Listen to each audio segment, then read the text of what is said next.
Space Center and take a look at Challenger sitting on the pad. 10, 9, 8, 7, 6. We have main engine start. 4, 3, 2, 1, and liftoff. Liftoff of the 25th Space Shuttle mission, and it has cleared the tower. Engines at 65%, 3 engines running normally, 3 good fuel cells, 3 good APUs, velocity 2,257 feet per second, altitude 4.3 nautical miles, downrange distance 3 nautical miles, 1 minute 15 seconds, velocity 2,900 feet per second, altitude 9 nautical miles, downrange distance 7 nautical miles. Flight controllers here looking very carefully at the situation. Obviously a major malfunction.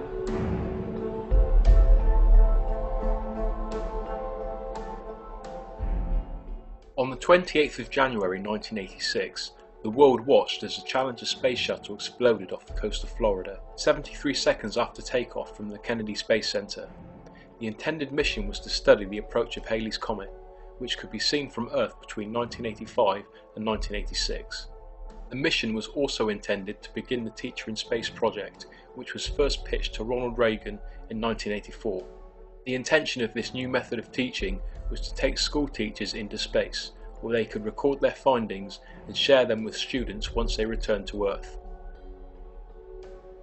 Christa McAuliffe was one of the 7 crew members of the Challenger and was meant to be the project's first participant.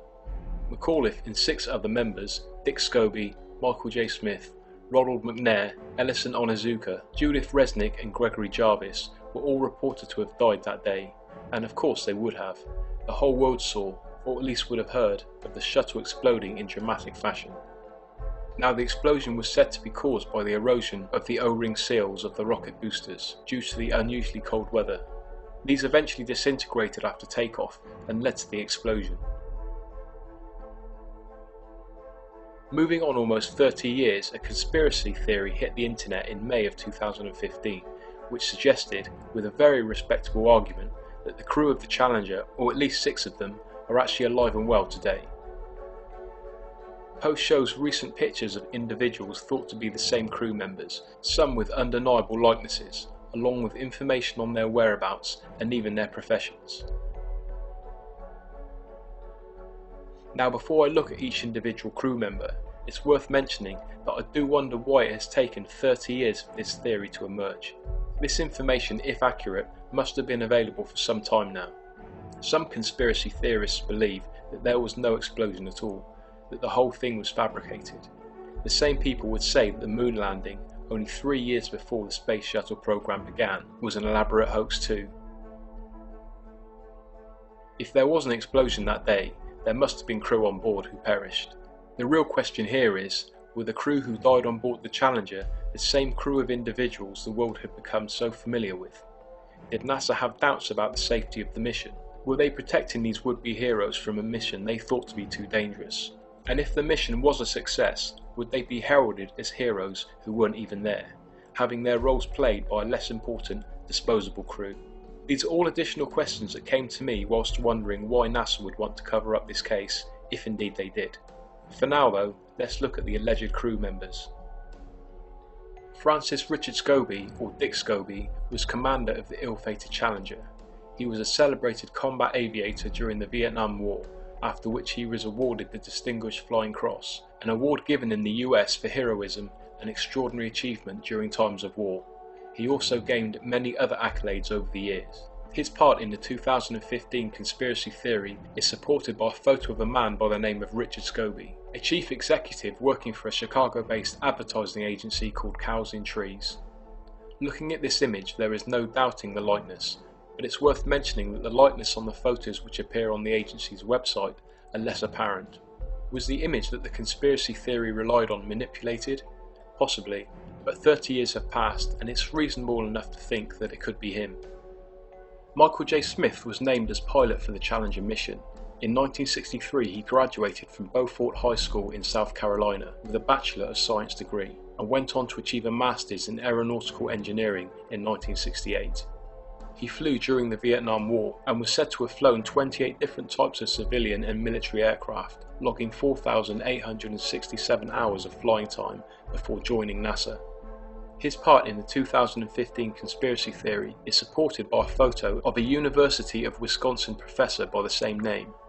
Now, according to the university's website, this man does exist, and there is no doubting the staggering likeness in the two photos, albeit 30 years apart. In fact, out of all of the supporting conspiracy photos, Michael J. Smith of Wisconsin holds the strongest likeness to his 1986 would-be doppelganger. In fact, the Michael J. Smith at the University of Wisconsin is thought to have been born in the same year as the astronaut. Another unbelievable coincidence, or just further proof that he is in fact the astronaut in question.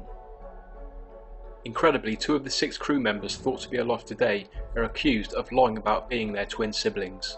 The first being Ronald McNair, and the second being Ellison Onizuka, both mission specialists on the Challenger. Ronald McNair graduated from MIT in Massachusetts, then became a staff physicist at the Hughes Research Lab in Malibu, California.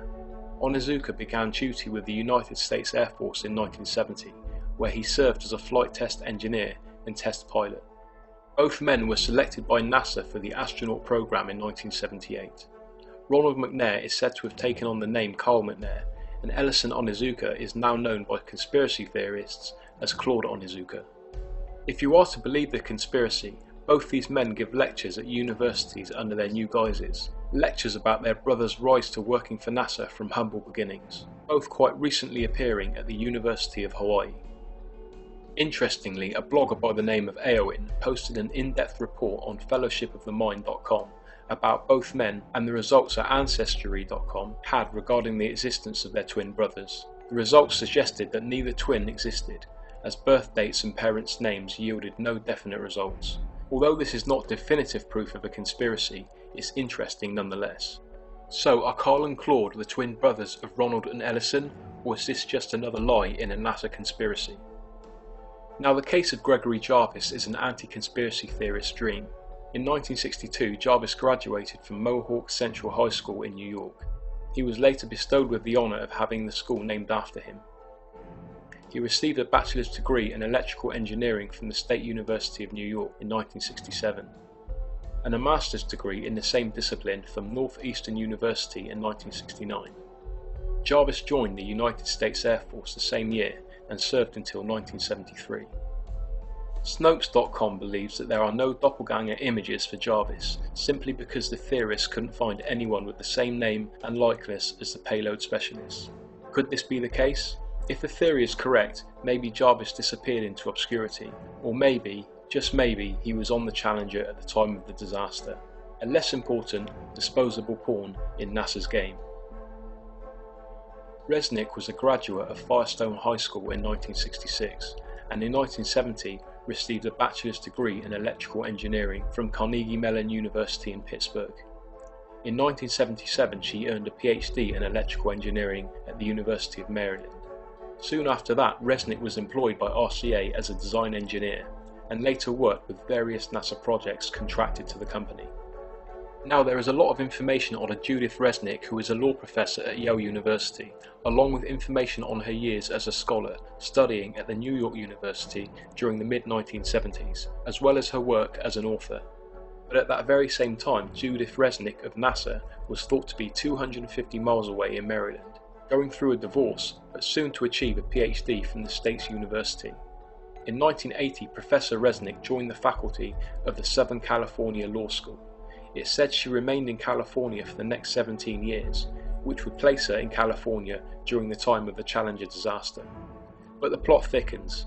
According to VeteransToday.com, following his daughter's supposed death, Marvin Resnick, father of NASA's Judith Resnick, moved to California from Ohio and collected $2 million from the manufacturer of the Challenger's O-rings, failure of which had been determined by NASA as the cause of his daughter's death.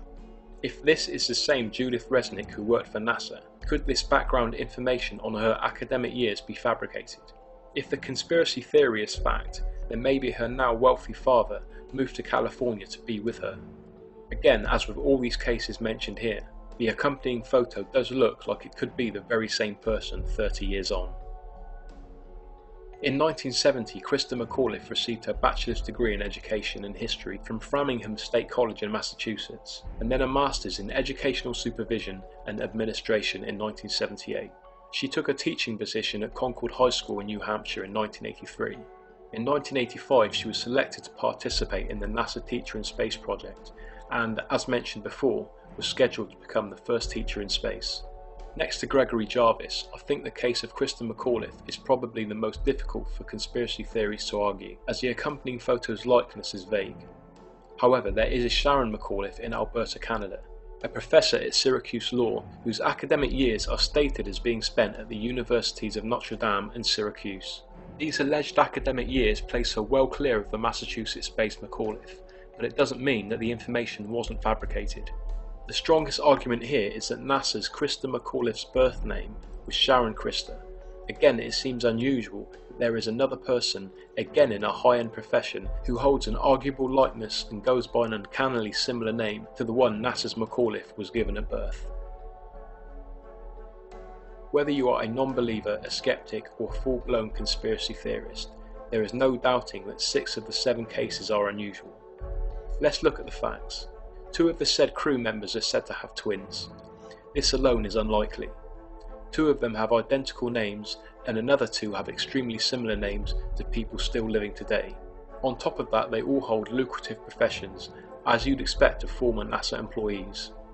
With the case of Gregory Jarvis, there is absolutely no reason that at least one of the crew members would choose to live a more humble life, away from the high-end professions which adorn the websites of universities, law firms and advertising agencies. After all my research, I personally think there was a cover-up. The fact that NASA's reputation has been tarnished for years amidst a series of cover-ups has a lot to do with that.